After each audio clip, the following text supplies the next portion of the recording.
got married the first time at 22. Unfortunately became a widower a little bit later in life. I remember sitting there asking, when am I supposed to start looking again? I went to my rabbi and he says, you have 5 girls and you need to give your girls that mother figure, that mother in the house. I met my first husband when I was very young, like 15 or 14, I don't know. We got married at the end of 11th grade, and then we were married for 10 and a half years, and then we got divorced. I dated for the first 3 years after I was divorced, and I was like, forget this. It was just like, nobody. There was no guys. I'm just going to be single. I have my 3 kids, and then 10 years later, I have friends that were mutual friends with Josh. It was like, wow, there's a normal guy. I remember she actually called me on my birthday that year and said, I know that you want to spend it with your kids, but you shouldn't spend it alone. And I'm taking you out for dinner. And I think that was our quasi first date. How long have you been married for? It's going to be 6 years in September, Mirz Hashem. She never thought she was getting remarried. No. I didn't know what to think. Said we're never having another baby. Never having another baby. And 7 months later, she's yummy and delicious. Before we begin, this episode is extra special as it has been sponsored in the Suchos for Adiela Bas Tzipora Leah. And all those that are single, that are waiting to meet their soulmate, this episode has been sponsored in your Suchos, in your merit, for you to meet your soulmate mamash bekarov this year, ASAP. And Adiela, when you do meet your basher, please reach out to me so that I can give you a heartfelt mazel tov. Welcome back to another special episode of Stories of Hope. We are doing another giveaway. Woo! Congratulations to our last winner. This week's question is, what is your hometown? Your country, your city? Where are you from? Let us know in the comment section below and be the lucky winner to possibly win $200. This week, we had the pleasure of featuring Chanie and Josh Phillips. A story of loss, a story of divorce, a story of blended families. I've never met a couple like this one. It's a special episode that targets a different demographic, and everyone in every stage of life has so much to learn from it. So get cozy, get comfortable, or stay on the speed limit if you're watching on your way to work, and get ready to enjoy another special episode of Stories of Hope. I am so excited to jump into this episode, but before we do, did you follow my advice from last week? Did you check out the PZ Deals app? Did you notice that they have all your favorite brands and with the click of a button can show you which brands are on sale and which brands are not? Did you explore to see if the app has the things that you shop for every week, every month, that you go out of your house for, or that you're searching on all the different apps for the best price? If you did not, then I don't know what you're waiting for. PZ Deals is a one-stop shop for all of your gift needs, home needs, baking needs.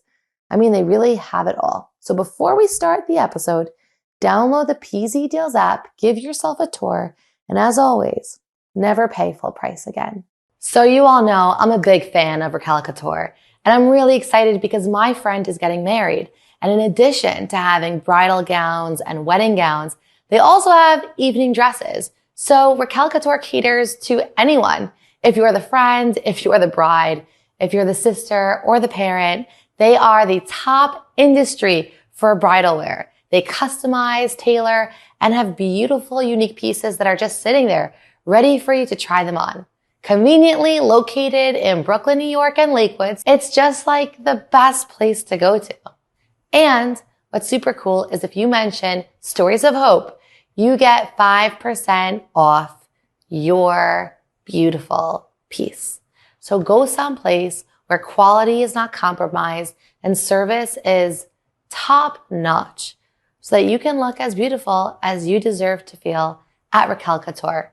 Check them out on Instagram to see their beautiful pieces, and check them out in your local city or drive down there.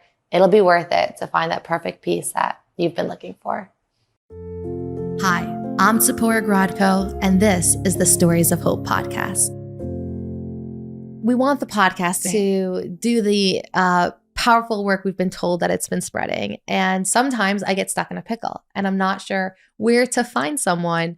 And I spoke to Hanie yesterday. I got her number from an admirer and I said, I know this is crazy, but I heard you have something really special to share that we haven't aired yet. Would you consider? And Hanie said, let me call my husband. And Josh somehow was gracious to agree and stop everything on their day on a Thursday at a very specific odd random time, 12:50, to come in and give of your heart and soul. And I'm just very grateful and very excited.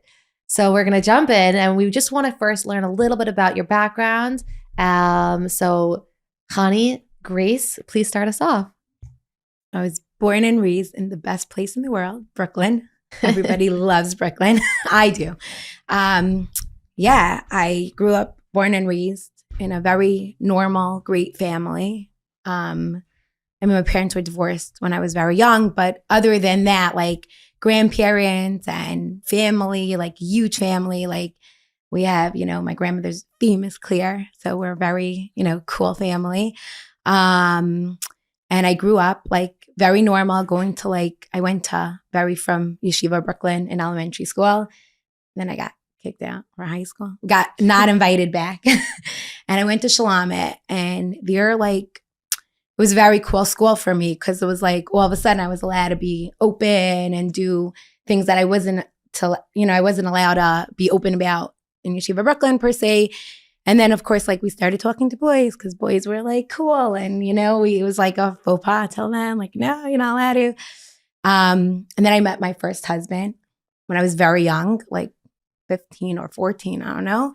And we started dating. And then I come from, my grandmother is she's not Hasidish, but we're Haimish. She was brought up Hasidish. And she's like, you can't do this. Either get married or stop. You cannot do this. It's not proper. It's not right. So we got married at the end of 11th grade because I was not very good in high school. Anyway, it was not my, the social part was I loved it. But the academic part was not my friend. So we got married because my grandmother, let's go. What are we going to do? And we got married and we really liked each other a lot. But, at 17, you don't really know what you like and what you don't like. And we had 3 beautiful children together. And then we were married for 10 and a half years. And then we got divorced, which was sad. But it was good because we both needed to move on and go to wherever we needed to go. So it was very good. How old were you at that time? 28. It was 10 years later almost. So I got married at 17. I think I was divorced at 28 and we had a really good divorce. We were really civil the whole time. And then I dated for the first 3 years after I was divorced. And I was like, forget this. I'm just going to be single. I have my 3 kids. I have my life. I have my family. I'm like, we're good. Because it was just nobody. There was no guys. Every guy was not a winner. And I was done. I was finished. I'm good. But then fast forward 10 years later, and I really made a good life for myself. For those 10 years, I worked. I went back to school. I was good. I was really good, and my kids were good. Thank God. And then 10 years later, I have friends that were mutual friends with Josh, and we met. And they introduced us and whatever. And it was wow, there's a normal guy. Oh my gosh. I'm going to pause you here. I'm going to leave you on a little bit of a cliffhanger. Thank you for doing such a great job sharing your background. And I have so many questions, but I'm just going to pause here for now and ask you when you got divorced at 28. And you were a mom of 3 children, and you said you went back to school, and it sounds like you worked hard to create this life that really worked for you at that time. What did you do during the lows? There was a lot of lows. There was like, how am I paying my rent this month? I'm a little lonely. Like, what, like, I had really good friends to pull me out. I think that's very important, whether they were married or single or in a different place. But just to have somebody there, like, people are like, oh, but you don't understand what I'm going through. No, people don't necessarily need to understand what you're going through, but they have to just be able to hear you out and, try to understand. Like, I always say, like, my daughter is dating now and she's like, but he doesn't understand my love for this or for that. And I'm like, not always does a person need to be on that same page to understand your feelings for something. Like, like, sometimes you just need to have somebody to understand your enthusiasm or what you're going through at that moment for you to feel okay, like, and to pull you out of whatever you're going through. But also my grandmother, like, installed like a real, like, our whole family, I should say. It's just like Hashem always has a way. So, like, those days where I was like, how am I paying my rent this month? Like, what am I doing? All of a sudden, I would just look up at Hashem and I would say, you know what? You put me here. I have kids. I need to put a roof over their head somehow. Like, you found me this beautiful apartment and you got to get me out of it. And somehow it just always worked out. Like, I feel like when you really put all your belief and everything and you just close your eyes and you just say, you put me here, like, this is your doing, like, you got to get me out. Like, so I'm not the most religious person, shall we say. Like, I'm not like, oh, I'll go to shul every Shabbos and daven mincha ma'ariv. But at the same time, like, I really, really believe that there is a higher power and he is here and he loves us and he's going to always get you out. So that was like one of my biggest, like, whenever I hit a low, I just turned to him and I said, I'm done. Like, I'm done. And yeah, I want to point out that someone can be very religious and still not connected. 100%. The two don't go hand in hand.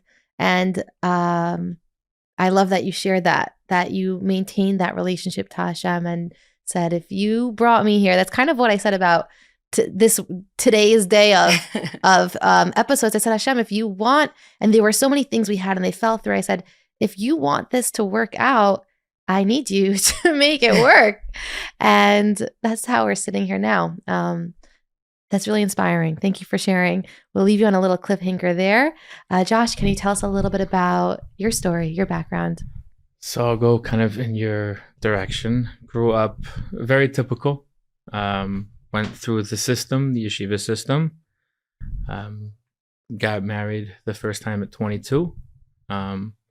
Unfortunately, became a widower a little bit later in life. And I remember sitting there kind of after the shleishim and asking, when am I supposed to start looking again? And, I went to my rabbi and he says, you have 5 girls. A mother can be a father can be a father, but a father can never be a mother. And you need to give your girls that mother figure, that mother in the house. And like Hanie said, it just sort of worked out. I remember she actually called me on my birthday that year and said, I know that you want to spend it with your kids, but you shouldn't spend it alone. And I'm taking you out for dinner. And I think that was our quasi first date. And just one thing led to another. And it's kind of echoing what she said of every time things get harder, things don't seem to make sense. Just look up and say, you know what? I'm not in control. I don't pull the strings. I'm not writing the script. And I'm just an actor in this big world, and just show me and show us what's going to happen next. And I'm forever, kind of grateful, not only to Hashem, but really to Hanie also for, listen, you got to throw it in, for really creating and people on the outside that don't know our stories independently and together think that we've been together for 50 years already. How long have you been married for? It's going to be 6 years in September, Meretz Hashem. It's kind of ironic that people that see us say, and see all the kids look alike, and where did you get the red hair from, and you're dark, and your son, because we don't believe in the whole step thing. It's my son, Makes my me daughter. very nervous. Like, what do you mean step? I grew up in a divorced home, and I always felt like, oh, he's my step. Like, it's like such a, like, somebody always gets hurt, whether it's the real kid getting hurt or not real, because everybody's real kid, but the biological kid or the, new kid, whatever. So I call them my new presents. Like, if somebody wants to know, like, oh, like, was she yours from before, whatever, I'll be like, well, if you need to know, like, I'll tell you. But like, if it's just somebody on the street asking, like, no, like, you don't get to know. You know what I mean? Like, but like, for people that want to know or whatever, I'm saying, like, I'll say they're my presents. Like, Hashem just gave me more presents. Like, I got very lucky because I was always like that type of person. Like, I wanted to have like 100 kids, and I wanted to be that mommy. And I worked in pediatrics, and I just connect. I feel like they're like, I connect better than some adults. Like, I don't know. So, when I remember when we got married, my mother's like, I knew you were going to have more kids. Like, and my family really, they look at them. They're part of, like, there's no, oh, that's my step granddaughter. No, like, no, that's my granddaughter. Like, sometimes when I'm fighting with one of the kids, my mother will be like, stop, that's her. Like, she's a star. Leave her alone. Like, why are you fighting with her? Like, my mother, like, loves them just as my family. Like, there's no difference. Like, it's just one. It's more love surrounding everybody is always a very integral part, and it's really a key part. And I think that kind of the theme that we run the house with is that never say never. She never thought she was getting remarried. No, I didn't know what to think. And said then we're never having another baby. Never having another baby, and 7 months later, she's yummy and delicious. Now she's 8 months. 8 months. But it's okay. Wow. So and in every aspect of our day to day, and the macro, the micro, it's just keeping things in perspective, keeping things real. Make the complicated things don't need to be complicated. The simple things get accomplished. And it's really finding where you belong and maximizing that, and really just throwing yourself into it 100%. Right. Like, we were married like 3 years, and then we're like, oh, maybe we'll have a baby. So we went to like our Rav and Rebbetzin, because it was like a big decision. It's like, like, you're bringing in, we're finally good with these 8 kids. Like, everybody's connected. Even when we're fighting, or when we're fighting with one of the kids, they'll go behind our back to the other kids and be like, do you know what they did to us today? Like, like, they team up against us all the time, and they're like amazing. They like love each other beyond. So we're like, are we going to do this? Like, are we going to wreck what we have or not? So we sat down with the Rav and Rebbetzin, and who's very in our life. Like, they're very chill, very normal. They're the best, by the way. Shout out to Birch. I don't know if we're allowed to say that. But of course, give your shout outs. Yeah, they're well deserved. Rabbi Rokeach, they are the bomb. They are the best people in the world. But anyway, we sat down. We had a very long conversation with them, and they said, okay, go ahead. And then it wasn't working. And I'm like, in my 40s, like, I was 39 then, I think, or whatever. And we're like, it's not working. And then at 40, I was like, what are we going to do? Like, do we really want this? What do you do at 40? You go to a fertility clinic. Like, what else do you do when you swear you're never having another kid, And the Reverend Rebbetzin said, you have one try. And that one embryo was this beautiful. We only had one embryo, and we got this one beautiful baby that the kids like from the biggest to the youngest to the autistic to the not, they embrace this baby as if she's like the best thing in the world. So, what's her name? Sheena Silka. Oh, yeah. I remember one of the things that when we were going through and deciding if we were and how we should and how much we should, the rabbi said to me, he goes, your house is a place of love. This has to work. So it really just, it's that embodiment of just happiness and love, and it's incredulous that all this is real. Yeah. when I heard about you, like stories of hope, like I didn't know about it from before. Somebody told me, they were like, oh, did you ever look at it? Like it was a while ago, I'm saying. And I was like, no. And then I started reading it and I'm like, you know what? This is so important because people give up. Like that's our problem. Like we go through something and we're like, we're done. Like I can't do this again. And then, but like really, really, like there's a higher power that like he's there and he's listening. And really belief is so important, even when it looks like life is done and you have nothing to do. All of a sudden, from out of nowhere, there's hope. Like, and so Stories of Hope is just such an appropriate name and such an amazing thing because there's so many people going through so many things. Like it might not be second marriage. It might not be waiting to get married. It might not be waiting for a baby. It might be waiting. There's so many things that we need, like, and when we don't lose hope and we say, no, we're going to continue. And, there's a reason and there is a puzzle up there that like Hashem keeps putting another piece in. And you're like, now I understand. Like, this is why it happened. Like, you know what I mean? Like every time another piece is put into that puzzle and we see like the finished picture in one corner and we're like, that's so beautiful. Like, that's why it had to happen. So much easier when we see the finished product. Oh, yes. So much easier. That is for sure. We'll be right back to our episode, but first, you have to check out Pizza Biza, making fresh hot pizzas on the spot by their professional chefs, indoor or outdoor in their pizza ovens, meat or dairy, plus full catering around the tri-state area and Florida. Specializing in events with several hundred people with no lines. You heard right. Full menu. You have to check them out on Instagram at Pizza Biza and visit them at pizzabiza.com. Pizza's my favorite food, so please invite me, Pizza Biza, on Instagram and check them out at pizzabiza.com. These are the people you want to call. Pizza Biza, I'll see you at my next event.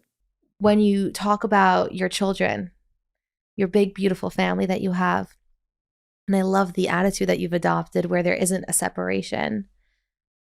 And it sounds like there's a very positive, tight unit. Was that natural or was that something you built together? I'm gonna jump in and go for it. In the beginning, it wasn't. There was different personalities that had to get to know each other. There was a happy zone that had to be found, but over time and with really a lot of collective efforts, and I think that one thing that I learned was that I hate to use this word, but a stepfather is never a father. And he has a different place. And he has also a very important integral place in the kids' lives. But when you get, especially with the older kids, when we got married, we had a bunch of teenagers. And teenagers aren't like little kids where somebody comes in and mommy's mommy. Teenagers they're in their teenage stage. We all remember what that was like. And yes. It's hard enough for biological parents, but then you add in this other dynamic and you really just have to navigate, okay, so this is what you want. Let's figure out how to make it work together. And I think it's a perpetual evolution, a perpetual work in progress. But there's really, people dream of, I have to go to Dubai and I need to go to the Bahamas and I need this and I need that.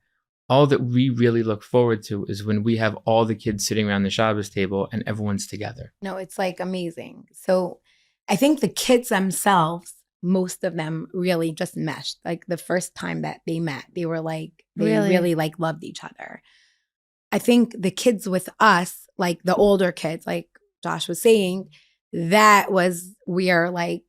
had these like clashes because, there was, on my side, there's a father, my kids that I brought in have a father and, listen, he's their father, no matter what happens, like he's their father.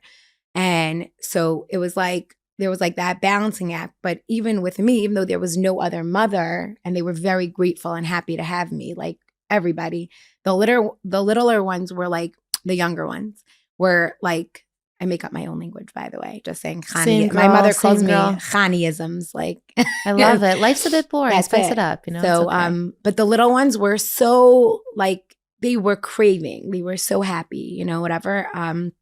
The bigger ones were like, wait, like I'm used to buying their shoes and picking their shoes, like the younger ones, like, who are you? Like, I want to be that person, you know, still like, so there was like a very, very, like I learned my place and I learned how, and you gain respect and trust from each other. Like, you know, there are things that I look at the older girls and I'm like, what are you doing? But then you have to take a step back and say, hey, like, you know, they are their own people. And it's with like, well, kids. Like, You want them to grow up and maintain that independence that they're developing, but at the same point, know where they have a base. Right. Not necessarily their base is, but they have a base. And really, you know, I have to give you a lot of credit because my oldest or our oldest daughter is autistic. And Hanie came in and she could have just said, you know what, this part of it is too much for me. I'm not interested, or it's too much for me, and I'm just gonna let you spearhead this. But she really jumped in, baby. She's her baby. She comes home for Shabbos. It's like, move over, like give me the bed. Like she comes to my side of the bed. I'm like, no, go to Tadi's side. She's like, no, like, you know what I mean? And she's 21 and she's like my baby. She really, really, she calls me mommy. She's like, she's just the best. So, you know, it's very rewarding. I mean, like, I'm not going to say that it's like easy and whatever, but it just comes. It just flows. Like, I feel like it's only not normal if you make it not normal. Like, otherwise it's normal. So how do you address the obvious, which is like, you know, mommy or daddy chose each other and you didn't necessarily choose this, while encouraging that unity? Like, how do you address any concerns that have come up, or if you had any resistance? How do you address resistance while also honoring the children's challenges and trying to bring unity at the same time? We had a lot. There was a lot of growing pains. Yeah, I had a lot of growing pains with the boys, but I think it's the integral part is to recognize that they are their own people, and respect them, and figure out where you belong and fit into their life. And there's also like a different aspect, you know, like on the airplane, like you get on and they always say like, put your mask on before you put your kid's mask on, which is like, what do you mean? Choose you before your kids? Mm-hmm. But if you don't choose yourself before your kid in that aspect, you're both going to die. So it's the same thing in marriage. Like, first, if you show them that you're a united front and you take care of yourselves, like go on vacation, show them that it's important that you have that relationship with their father, their mother, your spouse, even if it's a first-time marriage, doesn't matter. When you take care of your relationship before you take care of the kids, somehow it goes down to the kids, because then you're able to face the challenge as a unified couple. Well, it's modeling. I think it's modeling what you want for them. We weren't always so great, by the way. We got married the year before COVID, during we got married September, Labor Day, right? Labor Day of September 2nd, 2019. COVID hit Pesach, Pesach Purim time. But we were married so September was okay. And then October was a little shakier because at first it was new and everybody was still and then yay. Yom Tif, which is a lot of intense family I remember time. once I opened the fridge and it was just very overwhelming. Everybody was home and it was a lot. And I looked and I said out loud, I'm I really just miss my old life. I want to go home. And she was 5 at the time, Adina, the baby, or she's 10. She's the one right above Shayna. And she looked at me and she goes, but mommy, you are home. And my heart broke. And I was like, what did I say? How did I say that? And so and then we went for therapy. And then therapy became our friend. And which, listen, I had a lot of PTSD when I was walking into therapy. I thought I was going to here we go again. Like, this is what happened in my first marriage. Like, I can't do this. Like, and I remember sitting outside of the therapist's office waiting to go in. And I was like shaking, like my body was shaking. I'm like, I can't do this again. I just can't. And we walked in. So that's number one. Find yourself a very good therapist, because it's a make it or break it. Like, either way. So, I just remember him looking at us. And I'll never remember the biggest piece of advice that he said straight out was, if you're not going to invest, not in the family, not in anything, but if you're not going to invest in each other and developing your relationship, it's going to be very challenging and near impossible for it to work as one big unit. I'm softening a little bit what he said. But I remember, like when we went in there, he looked at us, and it was so funny because I never heard a therapist, and I was at so much therapists, like I was at so many therapists before. Like, so I've heard therapists. I could be a therapist, like with all the therapy that we spent money on, in my first marriage. And also when I was divorced, even like just getting myself back to where I needed to be. I remember him looking at us and watching our body language the whole time. And he was like, listen, second marriages, 50% chance like of making it work. So even if it doesn't work, don't feel bad, because it's only 50. Like you're starting off with a 50% that it's not going to work. He goes, throw in children.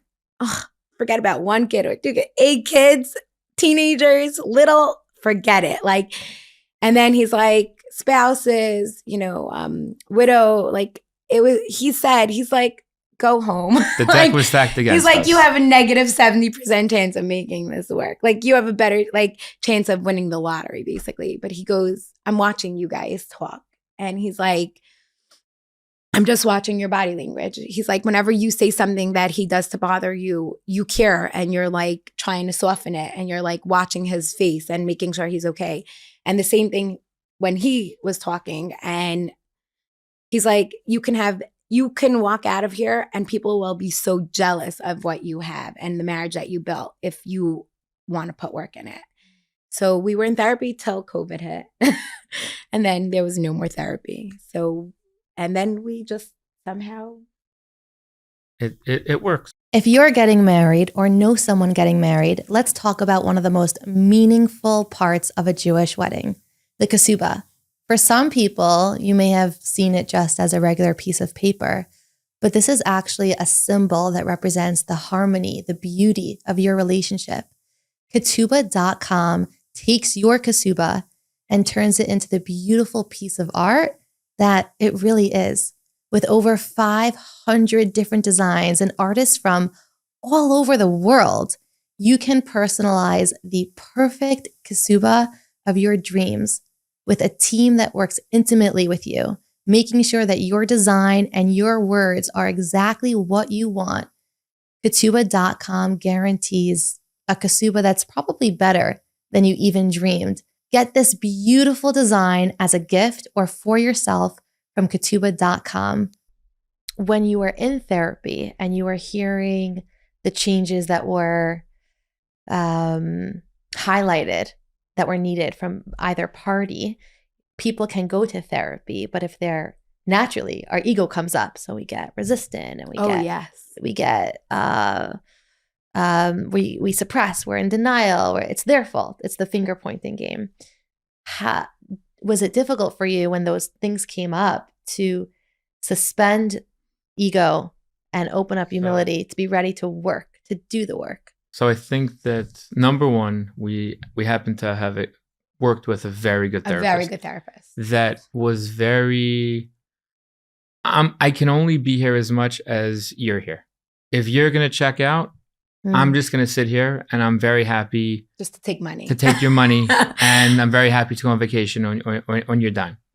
But if you want to be here and you want this to work, then I'm willing to put in everything that I can.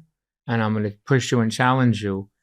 And I think one thing you said before was, a lot of people have this idea of therapy as being forced and being miserable. But I think that in the right setting and with the right therapist, therapy can be something that unlocks a world that you never thought would be possible. And two very willing parties. It doesn't sound like you had to drag each other. It sounds like you were both. No, we very wanted to make willing. it work. And also, again, we had so much, like, our kids went through so much. Like, you know, both of our kids from before. It was so not fair for us to get married and to, like, make this, you know, all for it just to crumble. Like, that's crazy. Like, you know what I mean? And honestly, we both took on the kids like as if they were our own. Like, there was no, like, my kids having a bonus. I'm sorry to father. interrupt you. Was that natural? Yeah, I don't know. I was just like I said to one of my friends at one point, I said, I must have really did something really good somewhere in my life, because I got these kids that really just, like, we just meshed. I mean, you had one friend in the beginning, and this is also where really key friends come into play that you can really talk to, and one of them asked you, you know, is this what you really want? Is this not too much? And you were just like, this is what I want. Like, I also, listen, everybody has to find what works for themselves. Kids don't scare me. Like, that's, you know, kids are just little people that need to find their way. And sometimes, like, I mean, I always worked with kids, so it was like easy for me. And his kids are just amazing. Like, and your kids are also, so. Okay, I know they are.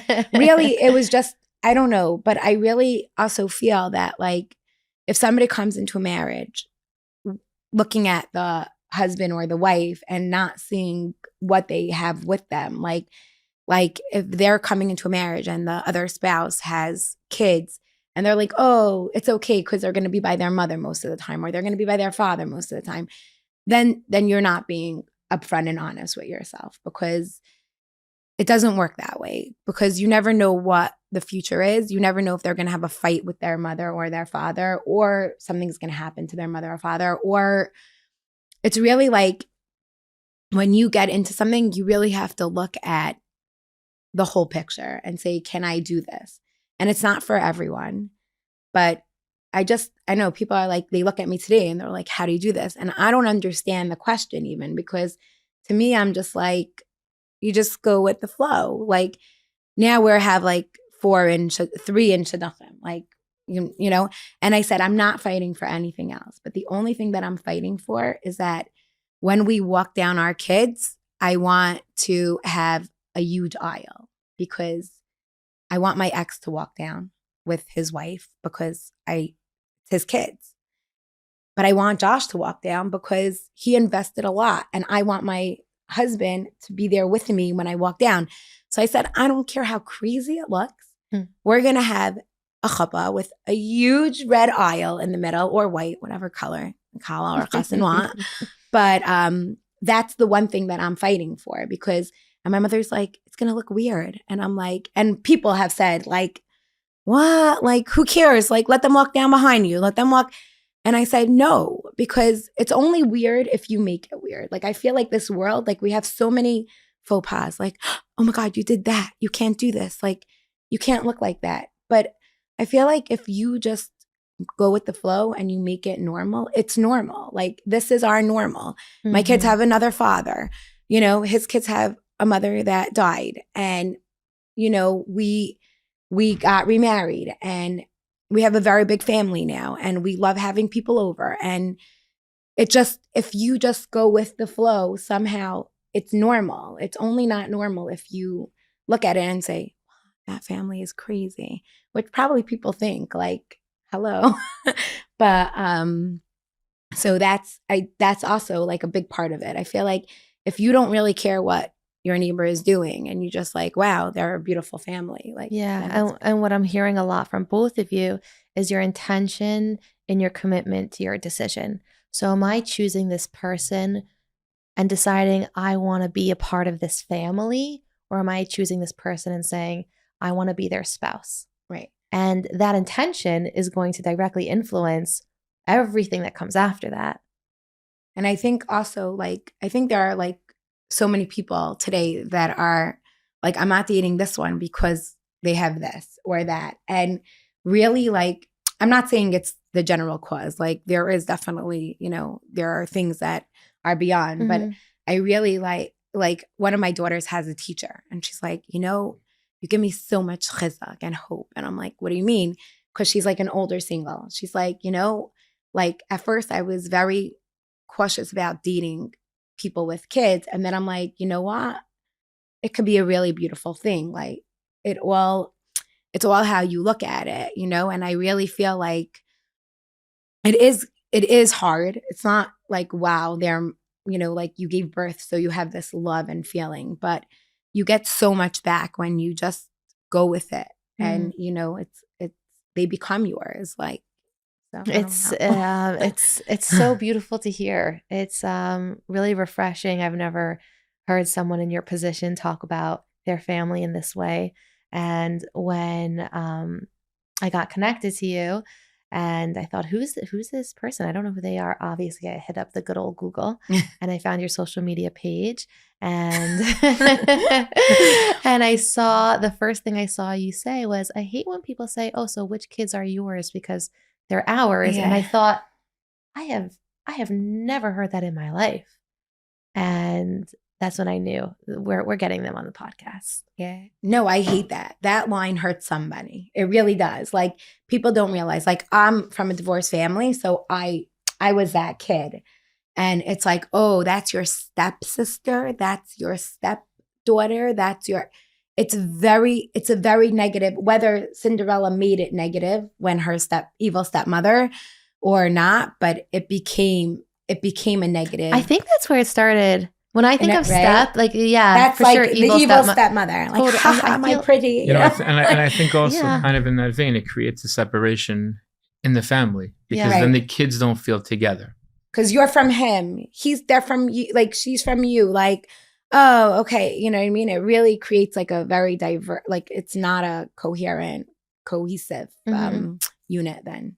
And the healthiest kids come from quote unquote normal houses. And when you create that normal house, then everything's natural to them. Exactly. Like, you set the norm. I got into a fight with like a friend, not a fight, like we're okay now, but she was like a very good friend, like from shul that knew us and whatever. And we were by a l'chaim or something. And she goes, but wait, is this one yours? Like, is this one yours? And I said, if you can tell which one is mine, I'm not telling you. Like, but she was so adamant. And I said, you don't understand. Like, if this one is not my biological, but she doesn't have a mother to like, go home to, or even if she did, but she wanted to be part of me for that night, you just called her out. Like, you really, it's like, so yeah, I was very adamant. And I said, I'm not telling you. If you don't know, if you're such good friends with him or me, or, you don't know, then. Yeah. Whew. Helps that they all look alike too. So yeah. Oh, they all look so different. Cool when he does that. Like, no, but everybody's like, oh, you don't look like him or her or them. Okay. And on the note that you mentioned related to loss, I do want to go back to you, Josh, to hear how did you cope with loss as a single father of, I think you said 5 daughters? 5 daughters. First of all, I had an incredible inner circle where these friends are quite literally more family to me. And, to this day, they're my safe place. We can talk about anything together.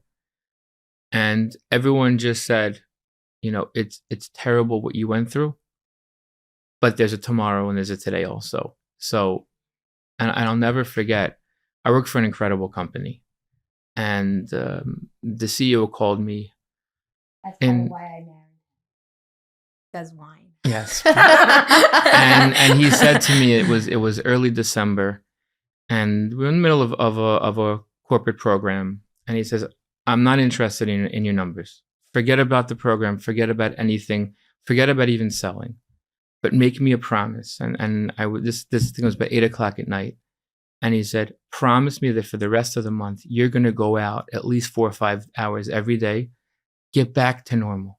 Show your kids that you can pick up and it's terrible what you went through, but there's going to be a tomorrow, and set the precedent to start moving on, not away, but moving on from what happened, so that you can start picking up and rebuilding your life.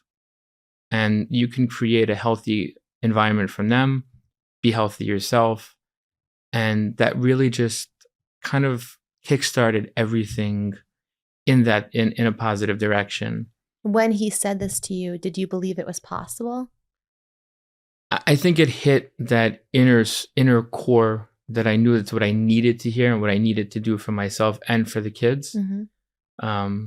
Because everyone needed just to get back to, again, in quotation marks, the new normal.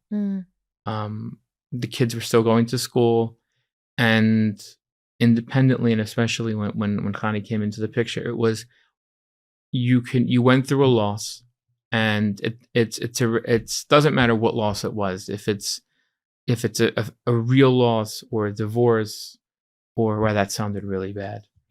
That's a fake loss. A fake loss. But whatever it is that you're still a person. And if you can either choose to be woe is me and a victim, and my life is forever going to be awful, or you can remember the good and move on with your life to be even better, and utilize, like we said before, the more people in your life, the more family, the more love there is. You know, in my case, they have a mommy in Shemayim and a mommy here. Like, that's what we always say. Like, I always say, oh, your mommy in Shemayim is so happy for you. And sometimes when I'm like losing my cool. Yeah, it's a good word. Thank you. I'll be like, help me. Like, help me. Like, you know, like because I really feel that she has their best interest. Like, you know what I mean? And I'll always remind them, like, when somebody in school will say something or make a remark, because kids are kids and they're mean sometimes. I'll say, you're just lucky because you have somebody up there asking Hashem to help you even more than, and you have somebody down here that will scream at anybody for you. So you have. And also creating where we're able to share in simchas on both sides. You know, when we'll get, you know, on your ex's side. My ex made a bar mitzvah for his stepson or his wife's son, or, you know, his new whatever son, you call you it. know, the one that I didn't give birth to. And they invited us and we went, and it was just so nice because, again, like, you know, you can never have enough love in somebody's life. You know, I feel like. And when people hear it sounds so weird, it's only because maybe culturally that's what we've been accustomed to. And it's, you know, the more grandparents, the more Hanukkah presents. I have and one the more birthday I have presents. one crazy story. I can't wait to hear, and I just want to interject, if it's okay to say, I think that we can all agree, as life has become more and more difficult and pain has become more and more apparent, it's definitely time for an upgrade on a cultural, social, industry standard. So whatever it's previously been, let's upgrade. We always want to be better, do better. Let's consider a new, as you mentioned, norm. That's it. You know, it's like But we have kids in Shidduchim, and they always say, you know, do you stack? Do you bring in the dishes? Do you use plastic? We do and everything. I don't know, but I don't we know do if it's still a everything, thing, guys. but again, it's that cultural norm that, like, let's just focus on, is there love in the home? We had a birthday party for one of my biological kids. And so my ex-in-laws were there, which I hate using ex because they really are still like my in-laws. Like, I really love them.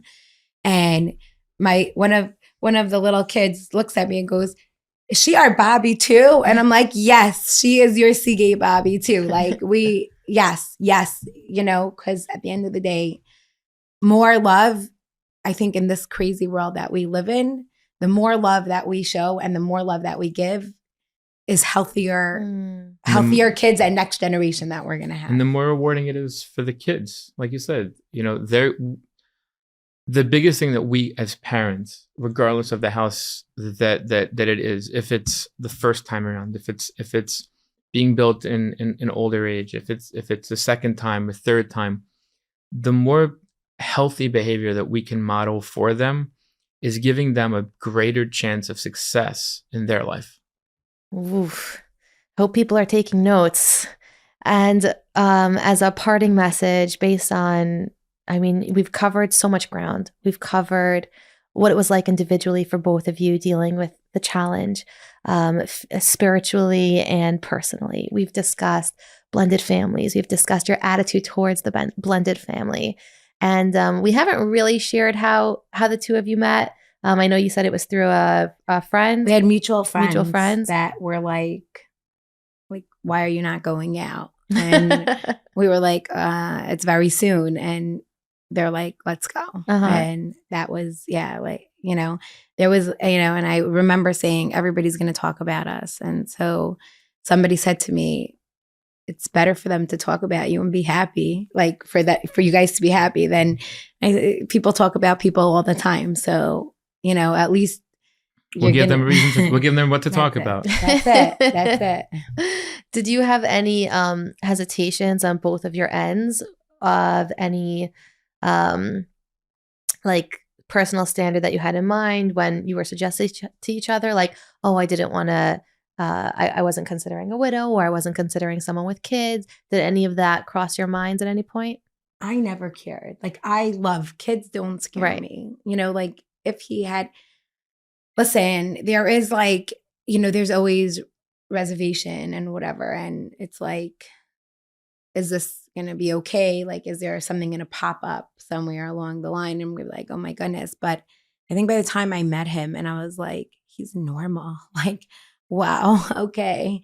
And his kids were just yummy and cute. And I feel like I tell my daughter this, that's in Shidduchim now, like she'll say no to people that don't have exactly what she's looking for. And sometimes, and I think this is important for everybody. My son also, I have a 23-year-old that's in Shidduchim also.